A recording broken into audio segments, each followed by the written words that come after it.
this video, I'll be showing you guys how to create a Canva account.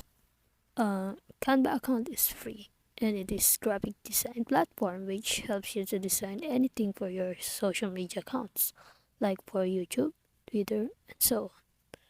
So let's get started.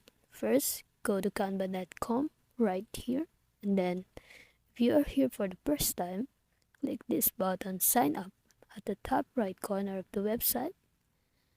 And then here you can sign up with Google or Facebook, or you can use your own email.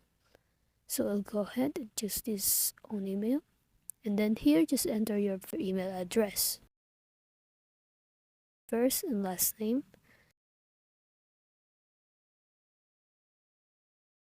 A few moments later. So right here, what will you use Canva for? Choose the best one which suits you or you prefer. Here I click this one, for example, personal. And then on this page, you just click this maybe later icon right here. And you just successfully created an account for Canva. So if you like this video, please don't forget to leave a like and subscribe to this channel. Thank you.